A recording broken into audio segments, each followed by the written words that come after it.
नमस्कार दोस्तों, स्वागत है आपका डीप स्टोरी टेलर चैनल पर, जहां हर कहानी आपको एक नए डर, रहस्य और सिहरन की दुनिया में ले जाती है। अगर आप भी ऐसी डरावनी कहानियां सुनना पसंद करते हैं तो चैनल को सब्सक्राइब, वीडियो को लाइक करें और अपने विचार एक कमेंट में जरूर लिखें। अब बिना देर किए शुरू करते हैं आज की रीढ़ कंपा देने वाली कहानी। 6 दिन से बारिश रुकने का नाम नहीं ले रही थी। रोज की मजदूरी पर जीने वाले रामोशी का पूरा परिवार आज भी भूखा सोया था। सोया कहाँ था, बस भूख से तड़पते हुए सभी आंखें मूंद कर लेटे पड़े थे। टूटी फूटी छत से पानी हर जगह टपक रहा था। उस झोपड़ी जैसे घर में महादू और उसकी बीवी दोनों जाग रहे थे। बगल में उनके 2 छोटे बच्चे जो रो रो कर थक चुके थे और आखिरकार नींद में डूब गए थे। बड़े सिर वाले दुबले पतले हाथ पैर लेकिन फूला हुआ पेट एक बच्चा रो पड़ा तो संगी यानी महादू की पत्नी मटके से पानी भरकर उन्हें पिला देती। पानी पीकर बेचारे वैसे ही नींद में चले जाते। बारिश का जोर बिल्कुल भी कम नहीं हो रहा था। दिन पर दिन करते हुए यह 6ठा दिन था। महादू ने शुरू में जैसे तैसे घर का हाल संभाला, लेकिन घर में मुट्ठी भर अनाज भी कितने दिन चलता। आखिरकार कल वह भी खत्म हो गया। अब काम नहीं तो पैसे नहीं, और पैसा नहीं तो घर में अनाज कहां से आता। पहले से ही उसके ऊपर कर्जा था तो और कोई उधारी देने को तैयार ही नहीं था। पेट में भूख थी, दिमाग में सवाल थे, और कल से तो महादू और उसकी बीवी बच्चों के साथ भूखे पेट ही सो रहे थे। रात कितनी हो चुकी थी पता ना था। कल का दिन कैसे कटेगा, इसी ख्याल ने महादू का दिमाग झकझोर कर रख दिया था। सोचते सचते वो अपने बेटे को थपथपा कर सुला रहा था कि तभी दरवाजे पर दस्तक हुई। महादेव ए महादेव बाहर आवाज जानी पहचानी थी। दरवाजा खोलकर महादू बाहर चला गया। बाहर उसका ही साथी सदा खड़ा था। अरे साहूकार की घड़े की दीवार गिर पड़ी है, साहूकार ने हमें बुलाया है, चल जल्दी। घड़ी यानी पुराना वाड़ा या बड़ी हवेली पत्थरों का बना हुआ जैसे कोई छोटा किला हो। इतनी रात इतनी तेज बारिश में काम पर जाने से महादू इनकार कर देता, लेकिन साहूकार का बुलावा टालना मुमकिन नहीं था। ऊपर से मन में यह आस थी कि अगर काम किया तो शायद बदले में सूखी रोटियां मिल जाएंगी। और इसी उम्मीद में महादू ने पास की दीवार पर टंगी एक बोरी सिर पर रखी। हाथ में टिमटिमाता लालटेन उठाया, दरवाजे के पास रखा फावड़ा भी उठा लिया और फिर सदा के साथ घड़ी की ओर चल पड़ा। रात गहरी थी, हर तरफ गहरा अंधेरा फैला हुआ था। कीड़ों और मेंढकों की आवाजें उस गहरे माहौल में गूंज रही थीं। ऊपर से गिरती बारिश की बूंदें किसी सजा से कम नहीं लग रही थीं। ठंडी हवा बह रही थी। बारिश तेज गिर रही थी, लेकिन पेट की आग उसे बुझा नहीं पा रही थी। गांव में साहूकार की घड़ी हमेशा चर्चा का विषय रहा था। लोग रात को आग के पास बैठकर उसी के किस्से सुनाया करते थे। किसी ने कहा था कि वहां से आज भी साहूकार की आवाज सुनाई देती है, तो किसी ने आग की मशाल दौड़ती देखी थी। कुछ लोगों का दावा था कि उन्होंने खुद साहूकार की पुकार सुनी है। वो उन्हें बुलाता है, लेकिन घड़ी की सच्चाई कोई नहीं जानता। गांव में मान्यता थी कि साहूकार के मरने के बाद भी वह उसी घड़ी में है। उसने किए जुल्म आज भी लोगों की याद में जिंदा है। कोई कहता है कि यह सब मनगढ़ंत बातें हैं, तो कोई मानता कि यह सब सच है। लेकिन एक बात सबको पता थी, साहूकार का बेटा विकास कभी उस घड़ी के पास नहीं जाता था। कहते हैं घड़ी के आंगन में तुलसी का चौरा, उसके सामने बरामदा, एक झूला और भारी लकड़ी का बना एक बंद दरवाजा हुआ करता था।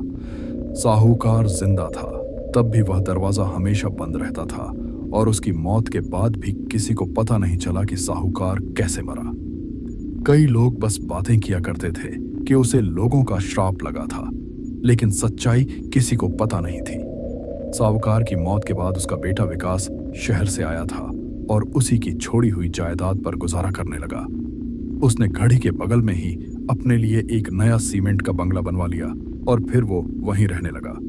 लेकिन घड़ी वो जर्जर हालत में आज भी अपनी जगह पर खड़ी है।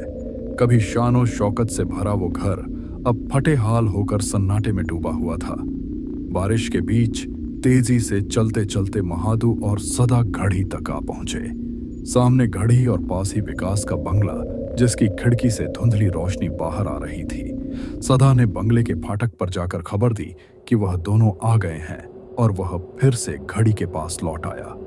घड़ी की 8 फुट ऊंची पत्थर की दीवार गिरकर बिखर चुकी थी, लेकिन अंदर के लकड़ी के मजबूत दरवाजे अब भी जमे हुए खड़े थे। उन्होंने सबसे पहले रास्ते का मलबा हटाया, फिर लालटेन की रोशनी में पत्थर खिसकाने लगे। वक्त का पता नहीं, लेकिन रात का करीब 1 बज रहा था। बारिश अब भी टपक रही थी। सदा ने कुदाल का जोरदार घाव पत्थर पर मारा। घाव इतना जोरदार था कि उसका टुकड़ा टूटकर सीधा उसके माथे पर आ लगा। तुरंत गरम गरम खून आंखों में भर आया। वो दर्द से कराहते हुए नीचे बैठ गया। महादू ने मिट्टी से भरी टोकरी पटक दी और दौड़कर उसके पास पहुंचा। सिर से कपड़ा निकालकर उसने कसकर सदा की चोट पर बांध दिया। क्या रे, जरा ध्यान नहीं दे सकता?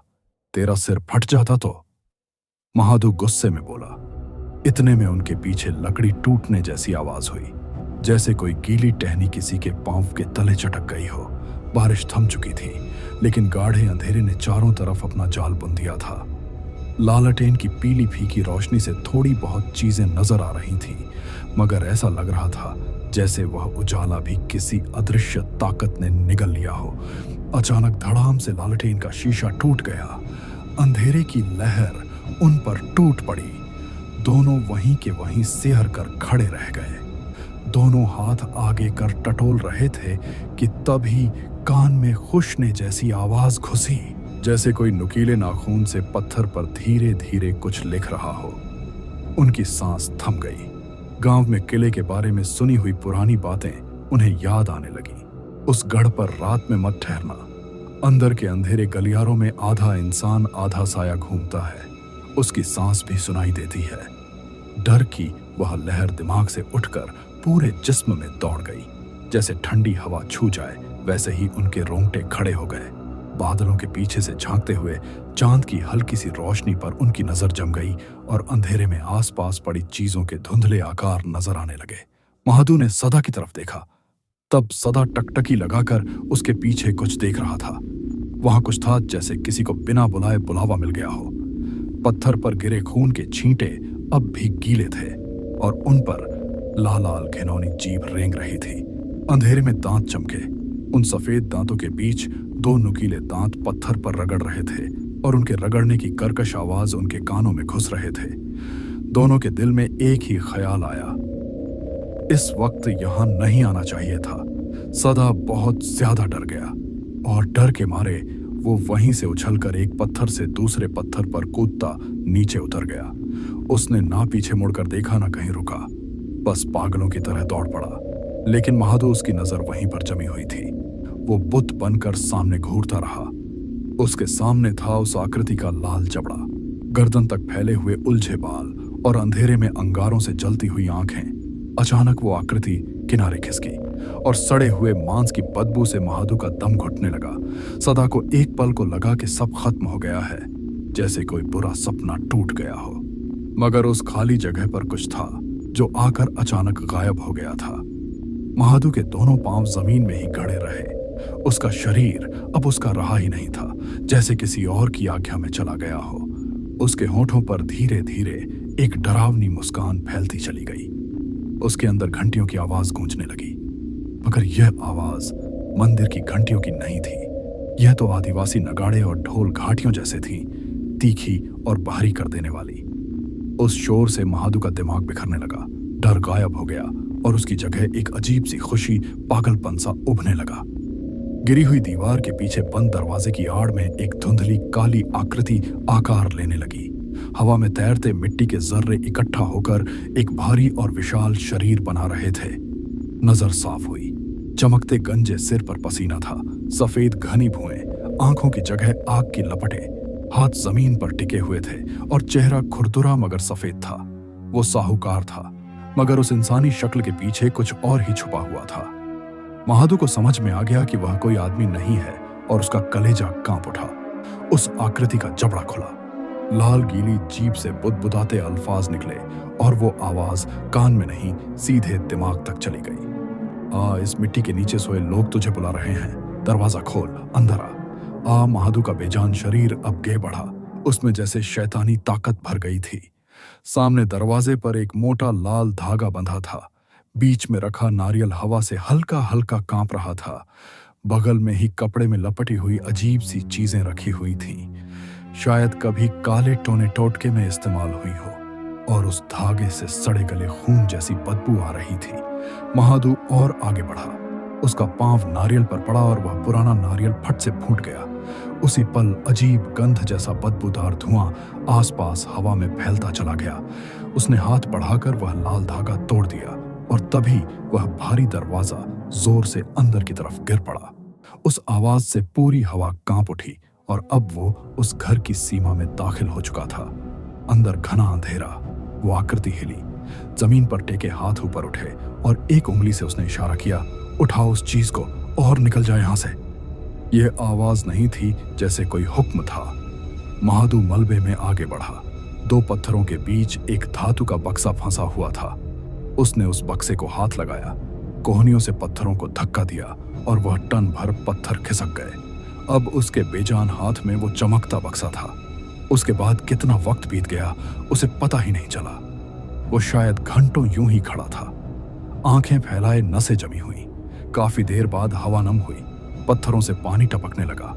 हर बूंद के साथ जमीन पर अदृश्य कदमों के निशान बनते जा रहे थे। मिट्टी चिपचिपी हो गई थी।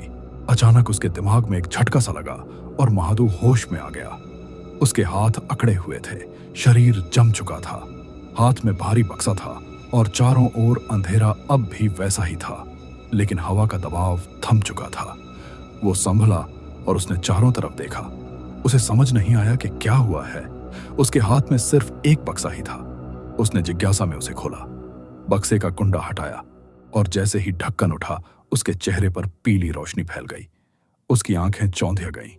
अंदर बहुत कुछ था, हीरे, मोती, जवाहरात, सोने की माला, मंगलसूत्र, बेशुमार दौलत। महादू को यकीन नहीं हुआ कि वो इतना खजाना देख रहा है।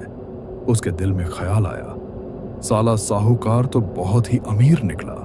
लेकिन उसी पल उसे महसूस हुआ कि उस रोशनी के साथ आसपास फुसफुसाहट बढ़ती जा रही थी। कहीं से अदृश्य आवाजें कानों से लगकर कुछ कह रहे थे, मगर वह सब उसके समझ के बाहर था। शोर बढ़ने लगा, दिमाग भारी होने लगा। झुंझुलाकर महादू ने झटके से बक्सा बंद कर दिया। बक्सा बंद होते ही वो आवाजें एकदम से थम गईं। मन पर से बोझ उतर सा गया। उसने बक्से का कुंडा लगाया, बक्से को बोरी से बांधकर वहीं पर ढक दिया। अब उसके दिमाग में सवालों का तूफान था कि यह सब क्या था, यह क्यों हुआ और कैसे हुआ, लेकिन जवाब तलाशने का वक्त नहीं था। सीना धड़क रहा था, दिमाग में ढोल बज रहे थे, और अब आगे क्या करना है। इसी आखिरी सवाल पर आकर वो रुक गया था। फिर भी उसने खुद को संभाला और धड़कते दिल पर काबू रखकर बंगले के गेट तक जा पहुंचा। जैसे ही एक नौकर ने उसे देखा, नौकर ने मालिक को खबर भेजी। मालिक काम पूरा हो गया लगता है। लेकिन मालिक अब सपनों के दलदल में डूबा हुआ था। वो बहुत गहरी नींद में था। मगर महादू की आवाज सुनते ही बगल में पहरा देने वाला रामोशी जाग गया। वो उठा और गले से खरखराती भारी आवाज निकालते हुए, गाली बकते हुए चिल्लाया, कौन भौंक रहा है बे इतनी रात में? महादू झुकते हुए सिर नीचे करके विनम्रता से बोला, मैं माधु हूं, काम हो गया है, मिट्टी हटा दी है, रोटी लेने आया हूं। रामोशी का खुरदरा सर और भी डरावना हो गया। हाँ, वो गठरी उठा और निकल जाए इधर से। महादू ने गठरी उठाई और बिना रुके आगे बढ़ गया। उसने बाईं तरफ का वो सुनसान हिस्सा पकड़ा। वहां की हवा अब अजीब बोझिल हो चुकी थी। जमीन से धुंधली भाप उठ रही थी। चारों तरफ एक अजीब सी गंध थी, सड़ी मांस जैसी घिन दिलाने वाली, मगर लालच उसके दिमाग पर सवार हो चुका था, इसलिए वह थमा नहीं। उसने एक पांव मिट्टी के ढेर में धंसाया, दूसरा ऊपर उठाया और बोरी से बंधे उस बक्से को उठा लिया। और उसी क्षण उसे एहसास हुआ कि कोई उसके पीछे खड़ा है। उसने धीरे से पलटकर देखा और सामने थी 115 आंखों दिया, सफेद आंखें, बेजान चेहरे। न सांस थी न धड़कन, सिर्फ थी तो खाली पुतलियां और पत्थरीली नजरें। वो टीला, वो घड़ी सचमुच भूतों से बाधित थी, आत्माओं से घेरी हुई थी। महादू ने छलांग लगाई और पत्थर के पास आ गया। एक हाथ में रोटी की गठरी और दूसरे में बक्सा। असल में उसे अब रोटी की परवाह करने की कोई जरूरत नहीं थी, क्योंकि बक्से में इतनी दौलत थी कि उसकी आने वाली 5 पुश्तें आराम से गुजर बसर कर लेती। चमचमाते तेज गहनों ने उसका दिमाग सुन्न कर दिया था। वो तेजी से सीढ़ियां उतरने लगा। हर सीढ़ी पर कोई ना कोई झुककर बैठा हुआ था। सबके चेहरे झुके हुए थे, लेकिन महादू को उनके चेहरे देखने की कोई इच्छा नहीं थी। जैसे ही वह नीचे उतरता, हर सीढ़ी पर बैठे वो बेजान चेहरे ऊपर उठ जाते। उन सफेद निर्जीव चेहरों पर लाल खून की एक पतली धार बहने लगती।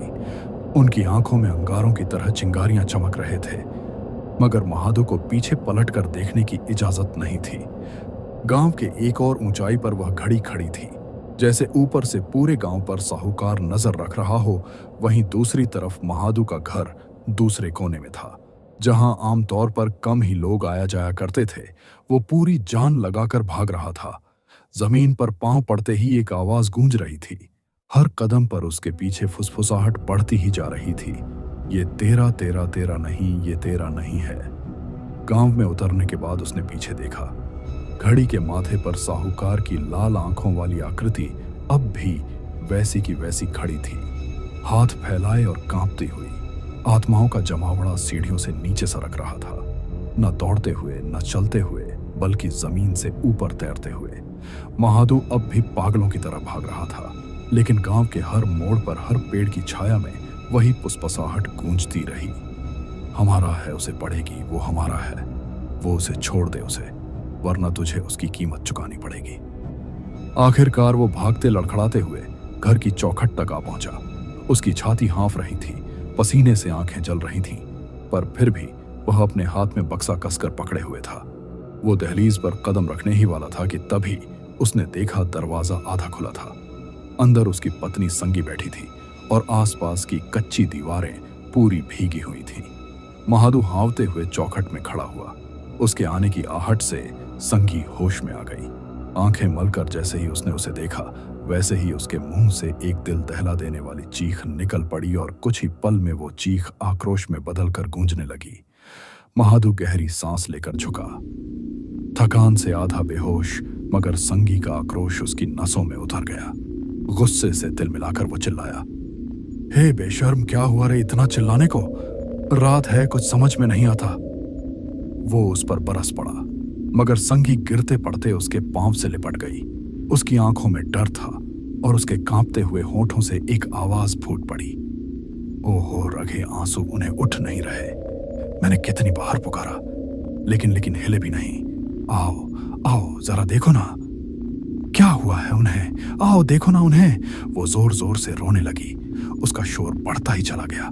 आंगन के कुत्ते गुर्राने लगे, लेकिन महादू के दिमाग में एक ही बात थी कि उसके हाथ का वह बोरा और उसके नीचे छुपा हुआ वह बक्सा, वो किसी को दिखना नहीं चाहिए। संगी के शोर से आस पड़ोस के लोग जाग गए तो उन्हें सब पता चल जाएगा, और महादू यह बर्दाश्त नहीं कर सकता था। महादू की आंखें लाल हो गई। उसने उसे चुप कराने की कोशिश की। उसने बार बार उसे चुप रहने को कहा, लेकिन संगी रोती ही रही। अरे बस कर, चुप हो जा पागल। मगर उसकी चीखें थमती ही नहीं थीं, और उस पल वो पूरा पागल हो गया। गुस्से में उसने वही भारी बक्सा उठाकर संगी पर दे मारा। पल भर में उसका कांपता जिस्म रुक गया, बाहें ढीली हो गईं, आंखें उलट गईं। होंठ खुले थे, मगर आवाज गायब थी। उसके मुंह से पतली खून की धार जमीन पर बहने लगी। संगीत जमीन पर निढाल होकर गिर पड़ी, और अब उसकी चीख खामोश हो गई थी। मगर महादू को इस बात से कोई फर्क नहीं पड़ा। शायद वहां जो कुछ हुआ था उस पर उसका ध्यान ही नहीं गया। उसने रोटी की गठरी उसके शरीर पर फेंक दी और वह घर के अंदर घुस गया। अंदर बच्चे वैसे ही अस्त व्यस्त सोए पड़े थे। वो और अंदर गया, अंधेरी रसोई तक चला गया। उसने कुंडा सरकाया, ताला खोला, और फिर से उन चमचमाते गहनों पर उसकी आंखें जम गई। वह बार बार उन्हें उठाकर देख रहा था। चूड़ियां, मंगलसूत्र, हार, बालियां, पायल, अंगूठियां, झुमके, नथने, कमर पट्टा, गांव की औरतों से छीने हुए सब गहने थे उसमें। उनमें जड़े हीरे मोती चमक रहे थे और उसकी आंखों में पागलपन भर रहे थे। महादू की आंखों में अब एक पीलापन सा उतर गया था। उसके चेहरे पर एक अजीब सी हंसी थी, मगर उसमें इंसानी हंसी जैसी कोई बात नहीं थी। वो एक शैतानी हंसी थी। काफी देर तक वह बेहोश सा गहनों को हाथ में लेकर देखता रहा। उसकी उंगलियों के नाखूनों के नीचे सूखे खून सा काला मैल चिपका हुआ था, मगर उसे इसका एहसास भी नहीं था। मुर्गी की बांग से वो होश में आ गया। उसने बक्सा फिर से बंद कर लिया। वो उठ खड़ा हुआ, लेकिन उसकी नजर सामने वाले कमरे पर गई। बच्चे अब भी रजाई में पड़े थे, मगर अब उनकी सांसों की आवाज नहीं आ रही थी। महादू एक पल को जड़ हो गया। दरवाजे के पास पड़ी संगी के चेहरे से बहती खून की लकीर बच्चों की रजाई तक जा चुकी थी, मगर महादू किसी और ही नशे में था। वो जल्दी से चूल्हे के पास चला गया। जंग लगे कील पर टंगी उल्लथनी को लेकर वो मिट्टी को खोदने लगा। धोती की फटी हुई चिंधी में बक्सा लपेटकर उसने उसे धीरे से जमीन में गाड़ दिया। ऊपर से मिट्टी समतल की, हाथ पैर से दबाकर उस जगह को फिर से पहले जैसा कर दिया और फिर उसी खजाने पर बैठकर लंबी सांसें लेते हुए वह आखिरकार जमीन पर लेट गया। देखते ही देखते सुबह हुई। मूसलाधार बारिश को थोड़ी राहत मिली थी। हवा में भारी नमी थी। सड़कें भीगी हुई थी। छोटे छोटे गड्ढों में पानी भरा था। गांव के चारों ओर बहता नाला तेज आवाज करते हुए बह रहा था। गांव में बड़े बूढ़े नहा धोकर हाथ में छतरी लेकर मंदिर में पूजा के लिए जा रहे थे। मंदिर में खड़े लोग घंटा बजा रहे थे। गांव में चहल पहल थी, मगर हर किसी की नजर आज अनजाने में ही सही ऊपर उस घड़ी की तरफ जा रही थी। ऊंचाई पर बनी वो घड़ी काले बादलों के नीचे आज और भी डरावनी लग रही थी, जैसे टूटी फूटी दीवारों के पीछे उन्हें कुछ हरकत सी दिखाई दे रही हो। लगभग 6 दिन बाद वह गांव आज जिंदा हो गया था और महादू वो अब भी घर के अंदर जमीन पर पड़ा था। आंखें बंद, चेहरे पर वही जमी हुई विजय मुस्कान। संगी की लाश अब भी चौखट के पास पड़ी थी। बच्चे रजाई में थे बिना सांस के। उनकी झोपड़ी के पास वहीं एक भिवाई रहती थी, एक अकेली औरत। ना उसे पति था ना कोई बच्चा, पर वो महादू के घर पर हमेशा आया करती थी। छोटी से छोटी चीज उनके बच्चों के लिए संभाल कर रखती थी। दिन भर देवी देवताओं के भजन गाने वाली मगर अजीब तरह की लालची औरत, उसी की कांपती हुई आवाज और लाठी की ठक ठक ने महादू की नींद तोड़ी। जागते ही उसने आंख मली, लेकिन रात का मंजर अब भी उसके दिमाग में कैद था, जैसे कोई सपना खून में सना हुआ हो। उसके होंठ हल्के से खुले और महादू कड़वे स्वर में बोला, क्या रे बुढ़िया, क्या हुआ? मुंह क्यों फाड़ रही है? भिवाई उसका हाथ पकड़कर सामने वाले कमरे में ले गई। घर में घड़ी तो नहीं थी, मगर 11 बजे के करीब का वक्त हो रहा था और तब उसने देखा सामने उसकी बीवी संगीत दरवाजे पर पड़ी थी। मुंह खुला, आंखें खुली और सख्त चेहरा। चेहरे पर कोई भाव नहीं और उस चेहरे पर और घर के कोनों में मक्खियां भिन भमिना रही थीं। सिर के नीचे से खून रिसकर दीवार की दरारों में समा गया था, सूख कर काला पड़ चुका था। पास ही दोनों बच्चे बेतरतीब पड़े थे। उनमें भी कोई हलचल नहीं थी। सीने का उठना गिरना नहीं, ना ही मक्खियों को उड़ाने की ताकत, और साफ था कि वह सब सिर्फ लाशें थीं। और वह सब देखकर महादू का भारी भरकम शरीर धड़ाम से घुटनों पर आ गया। उसकी आंखें फैल गई, जबड़ा खुला का खुला रह गया। गले से निकले शब्द गले में ही अटक गए। सब कुछ खत्म हो चुका था। उसे रात का वह मंजर याद आया, संगी का बच्चों को लेकर विनती करना, उसके पांव पकड़कर रोना और फिर उसका वही बक्सा संगी के सिर पर मारना जिससे वह बेहोश हो गई थी। बच्चे भूख से मरने वाले थे, मगर उनकी लाशों के पास पड़ी वो रोटियों की गठरी देखकर उसे अपने आप पर ही रोना आ रहा था। महादू बेकाबू होकर रोने लगा और फिर धीरे धीरे सारे गांव वाले जमा हो गए। लेकिन गरीब के घर में मातम का शोर ज्यादा देर तक नहीं टिकता। अंतिम संस्कार की तैयारी हुई। सबने मिलकर एक ही चिता पर वो तीनों लाशें रख दी, क्योंकि इतनी सूखी लकड़ी कहां से मिलती। नीचे संगी, उसकी गोद में दोनों छोटे बच्चे। ऊपर से गोबर की गीली गोइयां रख दी और मिट्टी के तेल से भिगोकर उसे आग लगा दी। धुआं उठने लगा, आसमान में जाने लगा। मांस जलने की गंध फैल गई और उस चिता में से हड्डियों की फटने की आवाजें महादू के कान में गूंज उठी। महादू को पता न था कि उस खजाने ने उसका पहला शिकार ले लिया था। धीरे धीरे सब गांव वाले चले गए। टूटी फूटी झोपड़ी में अब सिर्फ भिवाई और शून्य में ताकता महादुर रह गया था। भिवाई ने चारों तरफ नजर दौड़ाई। खाट के पास अंधेरे में पड़ी रोटी की गठरी उसने धीरे से अपनी साड़ी से ढक ली और फिर कहा, चलती हूं बाबा। ऐसा कहकर वो उठकर चली गई। महादू दीवार से पीठ टिकाकर खामोश बैठा रहा और कुछ ही देर बाद बारिश की मोटी बूंदें गिरने लगी और उसी में से एक बूंद सीधी उसके सिर पर आ गिरी। तब वो एकदम से होश में आ गया। उसने उठकर धोती झटकी और दरवाजा बंद करने आगे बढ़ा ही था, उसे सामने कुछ दिखाई दिया। काले बादलों और बारिश की धुंध से आंखें धुंधली हो रही थीं, मगर साफ था कि सामने वहां एक औरत खड़ी थी, लाल साड़ी पहने। उसकी कान की लव से खून टपक रहा था, गले के पास खून जम चुका था, चेहरा पीला, आंखों की जगह खाली गड्ढे और काले होंठ। और फिर उसके होंठ हिलने लगे। गले से खरखराती आवाज निकली, मुझे अंदर बुला, मेरा मंगलसूत्र मुझे लौटा दे, मुझे मुक्ति दे। महादू के पांव अपने आप पीछे हटने लगे। वो ठोकर खाकर नीचे गिर पड़ा। दरवाजे पर अब एक बुढ़िया खड़ी थी, दोनों हाथों से खून टपक रहा था और उसी आवाज में उसका कांपता स्वर मिल गया, मुझे अंदर बुलाओ, मेरी जानदार मुझे लौटा दे, मुझे मुक्ति दे, मुझे मुक्ति दे। आसपास आवाजें बढ़ने लगी। उन दो आकृतियों के पीछे और भी कई साए उभरने लगे। सब एक एक कर दरवाजे पर आकर खड़े हो गए, बारिश में धुंधले से लेकिन धीरे धीरे साफ होते हुए। किसी की गर्दन में फांसी का फंदा था, किसी के पेट में छुरा घुसा था, किसी का चेहरा झलकर काला पड़ा हुआ था तो किसी का गला कटा हुआ था। सब तरफ खून ही खून दिखाई पड़ रहा था और उनकी आंखें, उन सब की आंखें आग की तरह लाल जल रही थीं। वो पूरा माहौल बोझिल हो गया था। हवा में जले हुए मांस की सड़ी गली बदबू इतनी तेज हो गई थी कि सांस लेना मुश्किल हो रहा था। वो आवाजें इंसानी कानों की हद से बाहर की थीं। अब उन्हें बर्दाश्त करना मुमकिन नहीं था।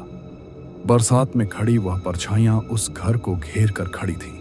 बाहर भागना तो बिल्कुल नामुमकिन था। उसने चारों तरफ नजर दौड़ाई।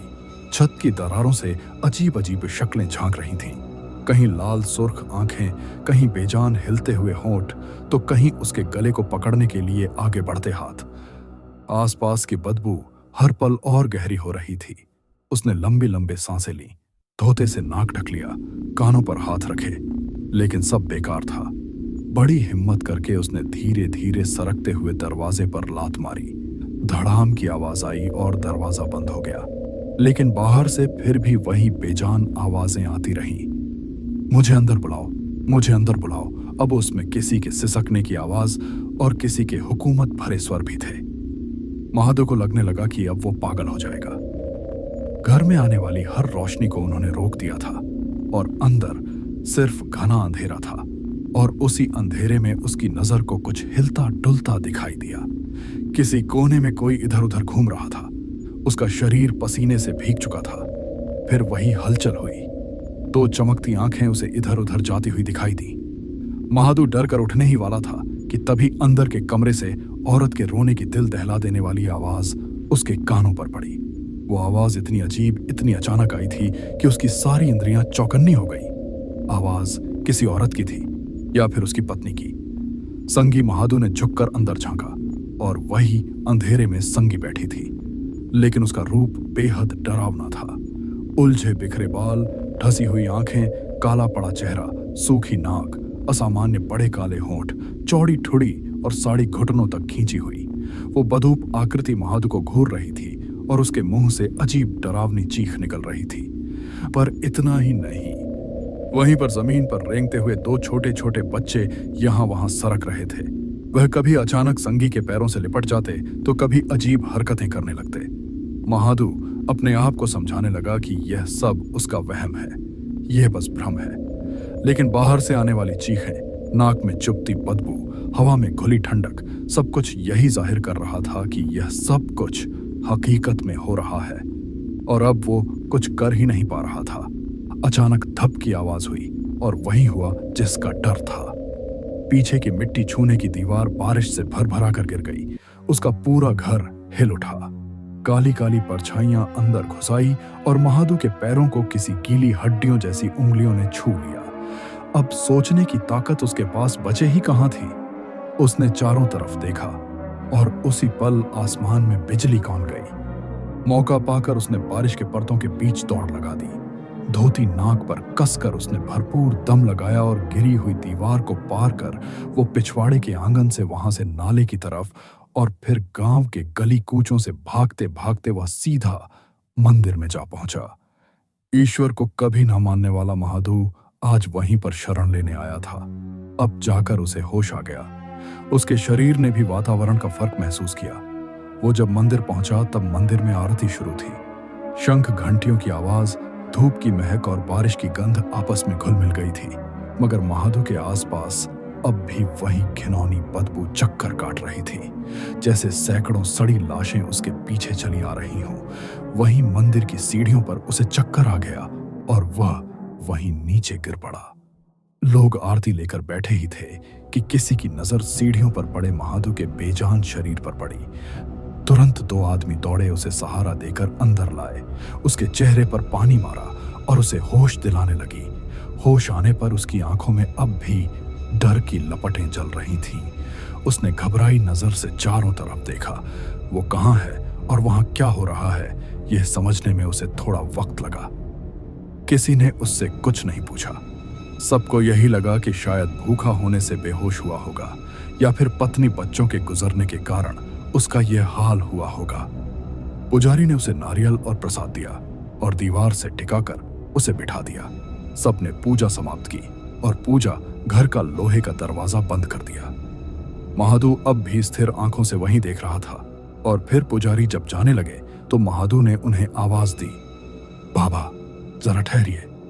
धोती और शॉल ओढ़े हुए हाथ में थाल लिए पुजारी उसके पास आए और धीमी आवाज में बोले, क्या रे महादू, क्या हुआ? उनकी ममता भरी आवाज सुनकर महादू जैसे पिघल सा गया। दीवार से टिकते हुए उसने कांपते शब्दों में उन्हें पूरी हकीकत सुनाई। वो घड़ी, साहूकार, संदूक, वो फुसफुसाहट, डरावनी पर्चियां, वो सब कुछ। उसकी बातें सुनते सुनते पुजारी का चेहरा बदलने लगा। आंखों में चिंता उतर आई, माथे पर बल गहराने लगा। महादू तो बस अपने बचने का रास्ता ढूंढ रहा था, लेकिन पुजारी के मन में पुरानी और गहरी बातें गूंज रही थीं। खंडू साहूकार नाम था उसका श्रापित धन, उसका जुल्म और वो भैरव कवच, सब कुछ एक एक कर उन्हें याद आने लगा। जब तक वो श्रापित खजाना किसी नए हाथ में नहीं जाता, तब तक वह बेचैन, अतृप्त आत्माएं बस एक ही चीज कर सकती थी, रहम की भीख मांग सकती थी, मुक्ति की याचना कर सकती थी। मगर महादू ने बेधड़क उस बक्से पर चढ़ा हुआ नारियल फोड़ दिया था, धागा तोड़ दिया था और भैरव कवच तोड़कर वो श्रापित धन अपने घर ले आया था और बदले में उसने अपनी औरत और बच्चों का निवाला तक दांव पर लगा दिया था। अब बस एक ही सवाल था, छुटकारा। वो कैसे मिलेगा? महादू की हताश और बेबस आंखों का सामना करना पुजारी के लिए भी आसान नहीं था। पुजारी पलटे और देवघर में टंगी थैली से कुछ ग्रंथ निकाले। आधा घंटा उलट पलट कर पढ़ने के बाद महादू के सामने बैठते हुए वह बोले, देख महादू, अगर यह धन किसी और के हाथ में गया तो तेरे पीछे लगी यह आत्माएं उसके पीछे चली जाएगी, लेकिन यह सही उपाय नहीं है। उससे अच्छा है कि तू इसे गांव की नदी में विसर्जित कर, नदी के पानी में बहा दे और भगवान महादेव का जाप कर, मृत्युंजय मंत्र का पाठ कर, तभी तू आजाद हो सकेगा। लेकिन जब तक तू यह कर नहीं लेता, तू एक बार भी मंत्र जाप बंद नहीं कर सकता। और याद रखना, यह काम और कोई भी नहीं कर सकता, यह तुझे ही करना होगा, क्योंकि अब श्राप तुझ पर है। महादू ने भगवान की कभी पूजा नहीं की थी, उसे कोई मंत्र नहीं आता था, लेकिन पुजारी जी ने महादू को महामृत्युंजय मंत्र रटाया। काफी देर तक मंत्र रटने के बाद महादू ने आस्था के साथ महामृत्युंजय मंत्र का जाप शुरू किया और मन में निश्चय किया कि वह घर जाकर बक्सा निकालेगा और उसे नदी में डुबो देगा। मगर इंसान जो सोचता है वह हमेशा पूरा हो जाए, ऐसा नहीं होता। जब तक उसके होठों पर मंत्र गूंज रहा था, तब तक उसे अपने चारों तरफ अजीब अजीब परछाइयां दिख रही थीं। गीले सड़े गले शव उसके आसपास खड़े थे, बस खड़े थे मगर हिलते नहीं थे। वह सभी उस पर आंखें गड़ाए हुए थे। कोई आवाज नहीं, कोई हलचल नहीं। घर के सामने भी अजीब अजीब सी परछाइयां थीं और वहीं उसके दोनों बच्चे भी थे, बिल्कुल सलीके से कतार में, जैसे वह सब महादू का इंतजार कर रहे थे। आंखों में एक अजीब सी भूख लिए, लेकिन उन सब में उसकी बीवी संगी नहीं थी और यह बात उसके ध्यान में भी नहीं आई। वह घर की चौखट तक पहुंचा, तब भी उसके मुंह से जाप चल रहा था, मगर उसके पीछे अनगिनत शैतानी साए ऐसे चल रहे थे जैसे किसी ने उन्हें निमंत्रण दे दिया हो। और अब वो उसके साथ साथ घर में भी घुस आए थे। महोद ने भीतर आते ही जंग लगे खूंटे उखाड़े और वह चूल्हे के पास की मिट्टी खोदने लगा, और इतने में सामने के कमरे से किसी के चीखने की आवाज उसे सुनाई दी और उसी पल उसका जाप थम गया। होंठ बंद हो गए। आवाज संगी की थी, उसकी बीवी की।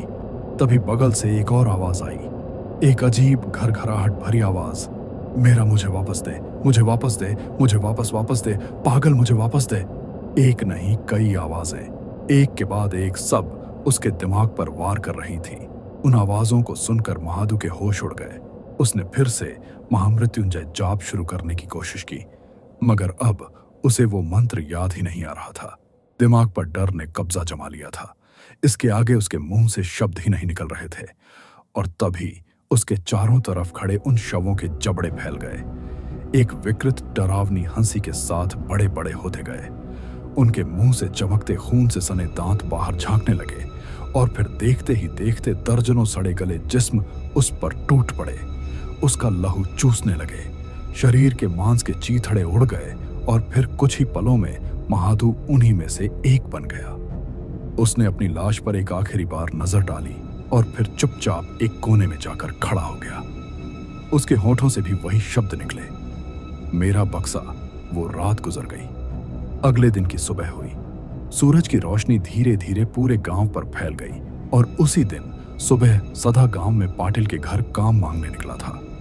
चलते चलते वो महादू के घर की ओर चला गया। दरवाजा आधा खुला था। दरवाजा खुला देखकर वह अंदर दाखिल हुआ। चूल्हे के पास एक सफेद फटा हुआ शव पड़ा था।